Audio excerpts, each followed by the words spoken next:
A new report came out recently that showed New York Governor Andrew Cuomo had initially significantly underreported the number of COVID deaths in nursing homes throughout the state. Now, David Sirota is reporting that Cuomo also helped one of his donors to protect nursing home executives from legal consequences for the over 15,000 people that died in New York State nursing homes. That's right. Founder of the Daily Poster, editor-at-large Jacobin, David Sirota, joins us now for more on this. David, a lot of people are waking up now to the fact that there was a cover-up around these nursing homes, but people don't understand the financial incentives and the lobbying protections behind so much of this that possibly motivated the decision. Can you lay all of that out for people so they understand? Sure. Back in April, Governor Cuomo put into the state budget provisions that protect nursing home executives and hospital executives from legal consequences for the decisions that they make during the pandemic, basically a lawsuit liability shields. And the important point is that in those provisions, it wasn't just for frontline workers, doctors, nurses, and the like, but it was for the corporate executives who are making decisions about PPE expenditures, who are making decisions about staffing and the like. So that was slipped into the budget in April, essentially unbeknownst to many legislators. It's a huge budget document. It was slipped in at the last minute. And it was drafted, those are the words used by the Greater New York Hospital Association, drafted by this group, the Greater New York Hospital Association, which had given a huge amount of money to Andrew Cuomo's political machine. About $2 to $2.3 million of campaign money has gone into Andrew Cuomo's political machine from that group and its lobbying firms in the lead up to Cuomo putting those liability shields into the state law. And that law was then replicated by other states, in some cases word for word, from New York to other states. Word for word, it was part of it was put into the Senate Republicans' push for liability shields for nursing home and hospital executives. And all of that, of course, is the context for then Cuomo, the new disclosure that Cuomo was underreporting the number of nursing home deaths in the state's nursing homes. So you put it together, a donor comes to him, drafts a provision shielding nursing home executives from potential legal consequences for decisions.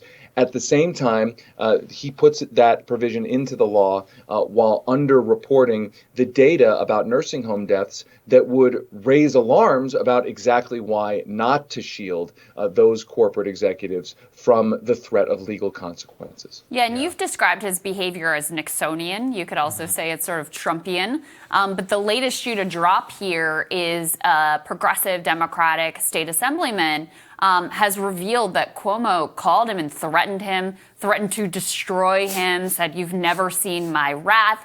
And look, this doesn't come out of nowhere. Cuomo's got a large reputation for bullying. It's something that Mayor Bill de Blasio spoke to on Morning Joe. Let's take a listen to that.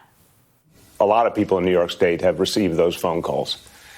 The bullying is nothing new. I believe Ron Kim, and it's very, very sad. No public servant, no person who's telling the truth should be treated that way.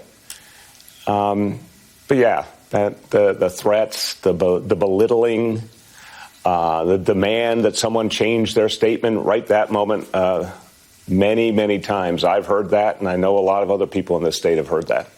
And David, this is significant because, look, the bullying shouldn't be a surprise to anyone, nor should the corruption. I mean, there have been allegations of corruption leveled at Cuomo before. And yet when he first, rose to national prominence during coronavirus, completely lionized by the media. They didn't ask him any tough questions about any of this.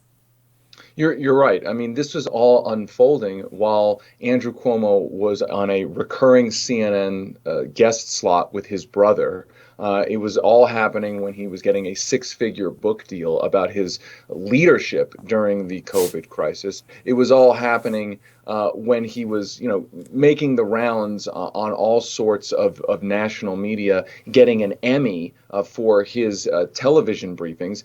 This was all happening. And to be clear, some of it was happening where you couldn't see. I mean, obviously, the the hiding of the data, the hiding of the death count, but some of it was happening right out in the open. I mean, that provision that was slipped into the budget, it was concealed in a sense under in the fine print when it was first put in there. But there were legislators like Ron Kim and other progressives blowing the whistle on this for months, and they couldn't break through because the media was busy valorizing Andrew Cuomo. Now, the whole thing has now exploded out into the open, and that is a good thing in the sense that sunlight is the best disinfectant. And the question now is whether the Democrats in New York, in the legislature, in the law enforcement apparatus, and whether the Biden administration actually does a full and complete investigation and holds Cuomo accountable. And there's talk of impeachment, there's talk of all sorts of things. And the question is going to be whether what has come out, the facts that have been laid out, will actually create any kind of accountability, or whether there will still be a culture of impunity. I mean, 15,000 people died in those nursing homes. If the political system cannot hold this governor accountable, then it can't hold anything accountable. Well, that's my question to you, David, is do you think he's finally gone too far this time? Now the New York Attorney General is looking into this, New York State Assembly, the FBI, and others. Do you think that he will come out of this unscathed? Well, look, the culture of impunity in America and in New York politics is extremely deep. Siding with the rich and the powerful, which is what Cuomo did with his huge donor and with the corporations that run hospitals and nursing homes and the like. Siding with those corporations usually means you don't get held accountable. But again, 15,000 deaths. Many of them preventable, and I guess it's really a test case. Again, if the political system, if our democracy cannot hold a public official accountable for this fact pattern, then what can be held accountable? I mean, it is really an inflection point here. Yeah, well said. David, thank you so much as always for your reporting and for joining us. We appreciate it. Thanks, David. Thank you both. Of course. We'll have more Rising for you after this.